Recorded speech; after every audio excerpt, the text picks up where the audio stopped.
Hi ಎಲ್ರಿಗೂ ನಮಸ್ಕಾರ. ಇದು ನನ್ನ ಮೊದಲ ಯೂಟ್ಯೂಬ್ ವಿಡಿಯೋ. ಪ್ಲೀಸ್ ಸಪೋರ್ಟ್ ಮಾಡಿ ಹಾಗೂ ಈ ಚಾನಲ್ನ ಸಬ್ಸ್ಕ್ರೈಬ್ ಮಾಡಿ. ನಾವಿವತ್ತು ಹೋಗಿದ್ದೀವಿ ನಮ್ಮ ಊರಿಗೆ. ಏನಕ್ಕಂದರೆ ಯಾರೇ ಕಳೆದ್ರು ಆಳುಗಳು ಬರಲ್ಲ ಅಂತಿದ್ರಂತೆ. ಈಗಿನ ಕಾಲದಲ್ಲಂತೂ ಊರಲ್ಲಿ ಯಾರೂ ಆಳುಗಳೇ ಬರ್ತಾ ಇಲ್ಲ. ಅದಕ್ಕೋಸ್ಕರ ನಾನು ನಮ್ಮ ಮನೆಯವರು ನಮ್ಮ ಅತ್ತೆ ಮಾವ ಮೈದರೆಲ್ಲ ಹೋಗಿ ಇವತ್ತು ಅಡಿಕೆ ಸಸಿಲಿ ಸತ್ತೆ ಕೇಳೋಣ ಅಂತ ಹೋದ್ವಿ. ಸತ್ತೆ ಅಂತೂ ಬೇಜಾನಿತ್ತು ನೋಡಿ ಎಷ್ಟಿದೆ ಅಂತ. ಅವರೆಲ್ಲ ಸತ್ತೆ ಕೇಳಕ್ಕೆ ಅಂತ 7 ಗಂಟೆಗೆ ಹೋಗಿದ್ರು. ನಾನು ಅವ್ರಿಗೆಲ್ಲ ಟಿಫನ್ ಮಾಡಿಕೊಂಡು 9:30ಗೆ ಹೋದೆ. ನಾನು ಟಿಫನ್ ಇಕ್ಬಿಟ್ಟು ನಾನು ಕೂಡ ಸತ್ತೆ ಕೇಳೋಣ ಅಂತ ಹೋದೆ. ಒಂದು 3 ಸಾಲು ಸ್ವಲ್ಪ ಒಂದು ಕಾಲು ಭಾಗ ಕಿತ್ತೆ. ಆಮೇಲೆ ಅಲ್ಲಿ ಮೊಬೈಲ್ ಇಕ್ಕಿದೆ ಬದಿನ ಮೇಲೆ ಅಂತ ತಗೋಬರಕ್ಕೆ ಹೋದೆ. ಅಲ್ಲಿ ನನಗೆ ಕಾಲ್ಗೆ ಹೆಂಗೆ ಹೊಡಿತು ಅಂದರೆ ಕಲ್ಲು ಬ್ಲಡ್ ಬಂದ್ಬಿಡ್ತು ಕಾಲಲ್ಲಿ. ಅದಕ್ಕೋಸ್ಕರ ನಾನು ಊಟ ಮಾಡೋಣ ಅಂತ ಎದ್ದು ಬಂದೆ. ಇಲ್ಲಿ ನೋಡಿ ನನ್ನ ಮಗನಿಗೆ ಕಾಲೆಲ್ಲ ಇರುವೆ ಎತ್ಕೊಂಡು ಇಲ್ಲಿ ಬಂದು ಕೆರ್ಕೊಳ್ತಾ ನಿಂತಿದ್ದಾನೆ. ಎಲ್ಲರೂ ಟಿಫನ್ ತಿನ್ನೋಣ ಅಂತ ಬಂದ್ವಿ. ಟಿಫನ್ ತಿಂತಾ ಇದ್ವಿ. ಟಿಫನ್ ಏನಂದರೆ ರಾತ್ರಿ ಚಿಕನ್ ಸಾರಿತ್ತು. ಅದಕ್ಕೇನೆ ಈಗ ರೊಟ್ಟಿ ಹಾಕೊಂಡು ಬಂದಿದೆ. ನಮ್ಮ ಮೈದಾರೇನೋ ಪೂಜೆ ಮಾಡಿಸಿದಾರೆ ಅಂತ ಅವ್ರು ನಾನ್ ವೆಜ್ ತಿನ್ನಲ್ಲ ಅಂದರು. ಅದಕ್ಕೋಸ್ಕರ ರೊಟ್ಟಿಗೆನೆ ಅವ್ರಿಗೆ ಟೊಮೊಟೊ ಗೊಜ್ಜು ಮಾಡ್ಕೊಂಡು ಬಂದಿದೆ. ಈಗ ಯಾರು ದಯವಿಟ್ಟು ಸ್ಲಿಪ್ಪರ್ ಹಾಕೊಂಡು ಯಾರಾದರೂ ಟಿಫನ್ ತಿಂತಾರ ಅಂತ ಕೇಳಬೇಡಿ. ಯಾಕಂದರೆ ನನ್ನ ಕಾಲಲ್ಲಿ ಗಾಯ ಆಗಿತ್ತು ಕಲ್ಲೊಡ್ದಿದ್ರಿಂದ. ಅದಕ್ಕೋಸ್ಕರ ಸ್ಲಿಪ್ಪರ್ ಹಾಕೊಂಡು ತಿಂತಿದ್ದೆ ಅಷ್ಟೇ. ಇದೆಲ್ಲ ಆಲ್ಮೋಸ್ಟ್ ಹಿಂಗೆ ಬೆಲ್ಡ್ ಆದಮೇಲೆ ಹಾಕಿರೋದು. ಆಲೇ 1 ತಿಂಗಳಾಗಿರ್ಬೋದು. ಇದಾಗ್ದಾಗ ನಾನು ಬಂದಿರಲಿಲ್ಲ. ಇವನಿಗೆ ಟೆಸ್ಟ್ ನಡೀತಾ ಇತ್ತು ಅಂತ. ಇದೆಲ್ಲ ಬರೀ ನನ್ನ ಮೈದನೆಂಟಿ ನಮ್ಮ ಅತ್ತೆ ಮಾವ ನನ್ನ ಗಂಡಂದಿರೆ ಹಾಕಿರೋದಿದು. ಇಷ್ಟೆಲ್ಲ ಅಡಿಕೆ ಸೊಸಿ ಹಾಕಿದ್ಮೇಲೆ ಈ ಕಡೆ ಬಂದರೆ ತೆಂಗಿನ ಸೊಸಿ ಇದೆ. ಅಂದರೆ ತೆಂಗಿನ ಸೊಸಿಗಳೆಲ್ಲ ರೋಗ ಹೊಡೆದು ಅವೆಲ್ಲ ಕಿತ್ತಾಕ್ಬಿಟ್ಟಿದ್ದಾರೆ. ಈಗ ಅದ್ರೊಳಗಡೆನೂ ಕೂಡ ಈಗ ಅಡಿಕೆ ಸೊಸಿನೇ ಹಾಕಿದ್ದಾರೆ.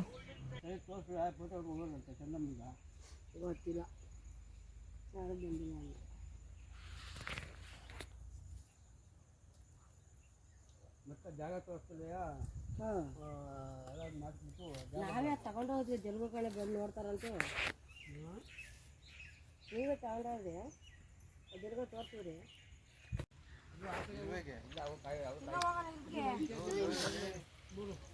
ಏನಿಲ್ಲ ಅಲ್ಲಿ ಕಾಲು ತೆಗೆದ್ರೆ ಸಾಕು ನೀನು.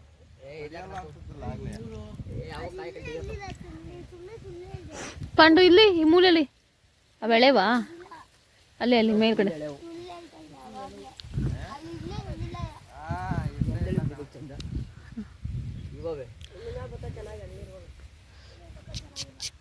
ಇಲ್ಲಿ ನೋಡಿ ನಮ್ಮ ಬಾಸ್ ಇಲ್ಲಿ ಸತ್ತೆ ಕೀಳ್ತೀನಿ ಅಂತ ಕೀಳ್ತವ್ರೆ. ಅದು ಎಷ್ಟೆಷ್ಟೊತ್ತು ಕೀಳ್ತಿದ್ದಾರೆ ನೋಡಿ ಒಂದೊಂದು ಸತಿನ. ನಾನಂತೂ ಬಂದ್ಬಿಟ್ಟೆ, ನಂಗೆ ಕಾಲು ಏಟಾಗಿದ್ರಿಂದ. ನಮ್ಮ ಮನೆಯವರು ಸೀಮೆ ಹುಲ್ಲು ಎತ್ಕೊಂಡು ಅವರು ಕೂಡ ಹಸಿಗೆ ಹಾಕೋಕ್ಕೆ ಅಂತ ಅವರು ಬಂದರು. ಬಾರು ಅಂದರು. ಅವ್ನು ಬರಲಿಲ್ಲ. ನಾನು ಇಲ್ಲೇ ಇರ್ತೀನಿ ಅಂತ ತಾತರ ಜೊತೆ ಬರ್ತೀನಿ ಎಂದ. ನೋಡಿ ಏನು ಎಷ್ಟು ಫೋರ್ಸಲ್ಲಿ ಕೀಳ್ತಿದ್ದಾನೆ ಅಂತ. ಈಗ ನೋಡಿ ನನಗೆ ತಗೊಳ್ಳಮ್ಮ ಹೆಂಗೆ ಕಿತ್ತಿದ್ದೀನಿ ನೋಡು ಅಂತ ತೋರಿಸ್ತಿದ್ದಾನೆ. ಏನೋ ದೊಡ್ಡದಾಗ ನಾನು ಮತ್ತು ನಮ್ಮ ಹಸ್ಬೆಂಡು ಮನೆಗೆ ಬಂದ್ವಿ. ನಾನು ತಿಂದಿದ್ದ ಪಾತ್ರೆಗಳನ್ನೆಲ್ಲ ಎತ್ಕೊಂಡು ಮನೆಗೆ ಬಂದೆ. ಅಲ್ಲಿ ನೋಡಿದ್ರೆ ಆಲೆ ಹಸುಗಳೆಲ್ಲ ಸಗಣಿ ಮೇಲೆ ಮಲ್ಕೊಂಡೆಲ್ಲ ಅದ್ಗೇಡ್ಸ್ಕೊಂಡಿದ್ವಿ.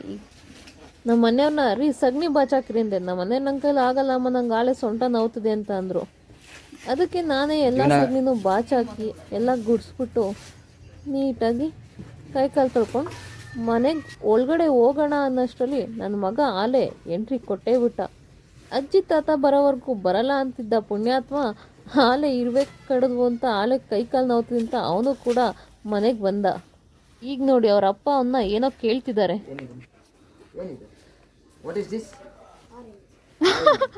ಆರೆಂಜ್ ನಾಟಿ ಎಳ್ಳಿಕಾಯಿ ಪ್ಯೂರು. ಇದು ನಮ್ಮ ತೋಟದ ಆರ್ಗಾನಿಕ್ ಇದೆ. ಚೋಟು ಆರ್ಗಾನಿಕ್. ಅಲ್ಲಿ ಬೂಸು ಚಿಲ್ಲು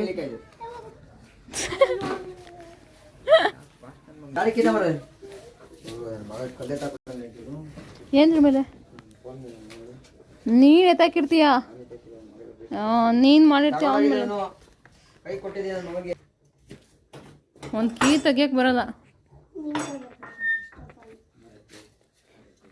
ಇದೇ ನೋಡಿ ನಮ್ಮ ಮನೆ ಹೇಗಿದೆ ಅಂತ ಕಮೆಂಟ್ ಬಾಕ್ಸು ಕಮೆಂಟ್ ಮಾಡಿ. ತುಂಬ ಹಳೆ ಮನೆ. ಹಾಗೆ ಇದು ಮಾಡಿ ಮನೆ ಬಂದು ನೋಡ್ಬೋದು ಹೇಗಿದೆ ಅಂತ. ಇವೆಲ್ಲ ರಾಗಿ ಅಕ್ಕಿ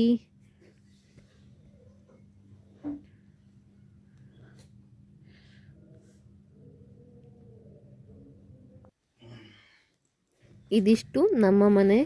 ಈಗ ನನ್ನ ಮಗ ಬೆಳಗ್ಗೆ ರೊಟ್ಟಿ ಹಾಕಿದ್ದು ಅದು ತಿಂದು ನಾವುಗಳು ಇಷ್ಟೊಂದು ಇನ್ನೂ 2-3 ರೊಟ್ಟಿ ಮಿಕ್ಬಿಟ್ಟಿತ್ತು. ಅದನ್ನ ಆಳುಗಳಿಗೆ ಕೊಡ್ತಾ ಇದ್ದಾನೆ. ಅದಿನ್ನೂ ಸ್ವಲ್ಪ ಜಾಸ್ತಿ ಕೊಟ್ಟರೆ ತಿನ್ನುತ್ತೆ. ಇವನೊಳ್ಳೆ ಎಲ್ಲ ಒಳ್ಳೆ ವಿಷ ಕೊಟ್ಟಂಗೆ ಇಷ್ಟಿಷ್ಟೇ ಕೊಡ್ತಿದ್ದಾನೆ. ಅದು ಮುರ್ದಿ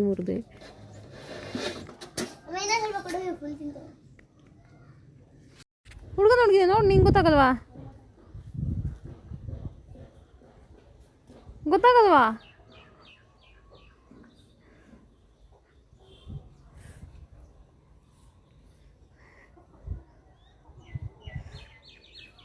ನೋಡೋದ ಚರ್ಮ ಎತ್ಕೊಬಿಟ್ಟಿದೆ, ಅದು ಸಗಣಿ ಮೇಲೆ ಮಲ್ಕೊಂಡು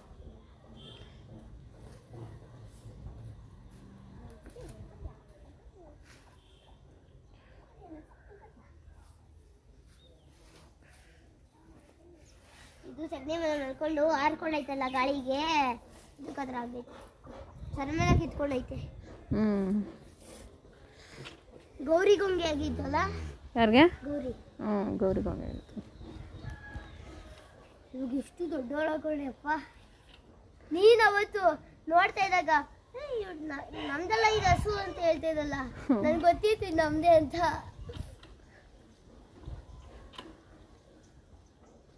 ನಾನು ರಿಯಲ್ ಆಗಿ ಅಷ್ಟು ಆಟ ಮಾಡ್ತಾ ಇದ್ದೀನಿ. ನನ್ನ ಕೀ ಆಯ್ತೈತೆ ಸ್ಟಾರ್ಟ್ ಮಾಡ್ತಾ ಇದ್ದೆ ನಾನು. ಅಲ್ಲೇ 1 ಗಂಟೆ ಆಗೋಗಿತ್ತು. ಇನ್ನೇನು ಬೆಂಗಳೂರಿಗೆ ಹೊರಡೋ ಸಮಯ ಅಂದ್ಬಿಟ್ಟು ಅನ್ನಕ್ಕಿಡೋಣ ಅಂತ ಬಂದೆ. ಅನ್ನಕ್ಕಿಟ್ಟೆ, ಆದರೆ ನಾನು ಅಬ್ಸರ್ವ್ ಮಾಡಿದ್ದು ಏನಂದರೆ, ನೋಡಿ ಕುಕ್ಕರ್ ಹ್ಯಾಂಡಲ್ ನೋಡಿ ಹೆಂಗೆ ಮಾಡಿಟ್ಟಿದೆ. ಅದು ಆ್ಯಕ್ಚುಲಿ ನಮ್ಮ ಮಾವನೆಲ್ಲ ನಾನೇ ಹಾಕ್ಕೊಟ್ಟಿದ್ದು ಅನ್ಸುತ್ತೆ. ಉಂಟ ಹಾಕ್ಕೊಟ್ಟಿದೆ, ಹೆಂಗೆ ಕುತ್ಕೊಳ್ಳಿ ಬಿಡು ಅಂತ ಹಂಗೆ ಬಿಟ್ಬಿಟ್ಟಿದ್ದೀರ ನೋಡಿ ಹೆಂಗಿದೆ ಹ್ಯಾಂಡಲು. ಅದು ಉಲ್ಟಾ ಹಾಕೋಬಿಟ್ಟಿದ್ದೀವಿ ಅಷ್ಟೇ. ಅಲ್ಲೇ ನಾವೆಲ್ಲ ಊಟ ಮಾಡೋಷ್ಟ್ರಲ್ಲಿ ಅಲ್ಲೇ 3 ಗಂಟೆ ಆಗೇ ಹೋಗಿತ್ತು. ಇನ್ನೇನು ಹೊರಡೋ ಸಮಯ ಆಗಿತ್ತು. ಅಲ್ಲಿ ನೋಡಿ ಈಗ ನನ್ನ ಮಗ ಬಂದಿಗೆ ಏನೋ ಹೇಳ್ತಿದ್ದಾನೆ. 100 ರೂಪಾಯಿದು ವಾಟರ್ ಪ್ರೂಫ್.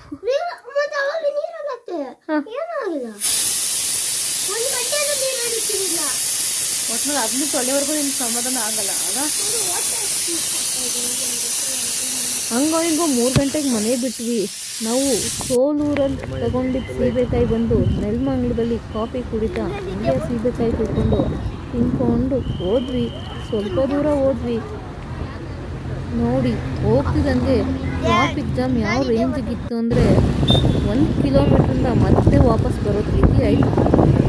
ವಾಪಸ್ ಬರೋದು ಪ್ರಾಬ್ಲಮ್ ಆಗಲಿಲ್ಲ, ನಾವು ಬರ್ತಿದ್ದಂಗೆ ಮಳೆ ಕೂಡ ಸ್ಟಾರ್ಟ್ ಆಗೋಯ್ತು. ಅಪ್ಪ ಹಿಂಗೆ ಮಳೆ ತಗ್ಲಾಕೊಂಡ್ವಿ ಅಂದರೆ ಕತೆ ಬೇಡ.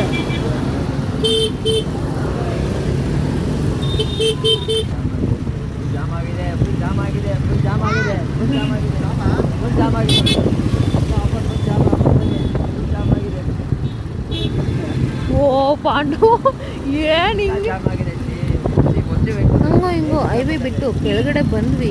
ಆದರೆ ಮಳೆ ಯಾವ ರೇಂಜಿಗಿತ್ತು ಅಂದರೆ ಇಲ್ಲಿ ಬಂದು ಪೊಲೀಸರ ಕೈಲಿ ತಗ್ಲಾಕೊಂಡ್ವಿ. ಇಲ್ಲಿ ನೋಡಿ ಪೊಲೀಸರು ಹೆಂಗೆ ಬೈತಿದ್ದಾರೆ ಅಲ್ಲಿ ಎದುರುಗಡೆ ನಿಂತಿರೋರು. ಅವ್ರಿಗೆಲ್ಲ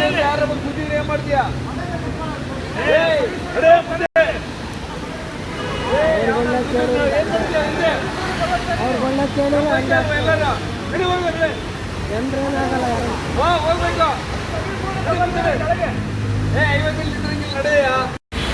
ಇಲ್ಲಿ ಪೊಲೀಸರು ಹೇಳ್ತಿರೋದು ಕರೆಕ್ಟ್ ಇದೆ. ಏಕೆಂದರೆ ಹಿಂದೆಯಿಂದ ಯಾರಾದರೂ ಬಂದು ಸುದ್ದಿದ್ರೆ ಪಾಪ ಮಕ್ಕಳನ್ನೆಲ್ಲ ತಂದು ಸ್ಕೂಲಲ್ಲಿ ಸುತ್ತಿದೆ. ಅದಕ್ಕೋಸ್ಕರ ಪೊಲೀಸರು ಅಷ್ಟು ಕೂಗಿ ಹೇಳ್ತಿದ್ದಾರೆ. ಹಿಂದೆಯಿಂದ ಯಾರು ಬಂದು ಹೊಡೆದ್ಬಿಡ್ತಾರೆ, ಹೋಗಿ ನೀವು ಹೋಗಿ ಅಂತ. ಆದರೆ ಅವರು ಇಲ್ಲ ಮಕ್ಕಳು ಇದ್ದಾವೆ, ಮಕ್ಕಳು ನೆಂದೋಗುತ್ತೆ ಅಂತ ಅವರು ಅಲ್ಲೇ ನಿನ್ಸ್ಕೊಂಡು ನಿಂತಿದ್ರು. ಅವರು ನಮಗಂತೂ ಈ ಮಳೆ ನಾವು ಹಾಗೆ ಮಳೆ ನೆನ್ಕೊಂಡೆ ಅಂತೂ ಮಳೆ ನೆಂದು ಹಂಗೆ ನೀರು ಹೋಗಿ ಸ್ನಾನ ಮಾಡಿ ಫ್ರೆಶ್ ಆಗಿ ಊಟ ಮಾಡಿ ಮಾಡ್ಕೊಂಡ್ವಿ. ಈ ಬ್ಲಾಗ್ ಇಷ್ಟ ಆದರೆ ಲೈಕ್ ಮಾಡಿ, ಶೇರ್ ಮಾಡಿ, ಕಮೆಂಟ್ ಮಾಡಿ. ಪ್ಲೀಸ್ ಈ ಚಾನಲ್ನ ಸಬ್ಸ್ಕ್ರೈಬ್ ಮಾಡೋದು ಮರಿಬೇಡಿ. ನಮ್ಮ ಡೈಲಿ ಬ್ಲಾಗ್ ಬರ್ತಾ ಇರುತ್ತೆ. ಪ್ಲೀಸ್ ಸಪೋರ್ಟ್ ಮಾಡಿ.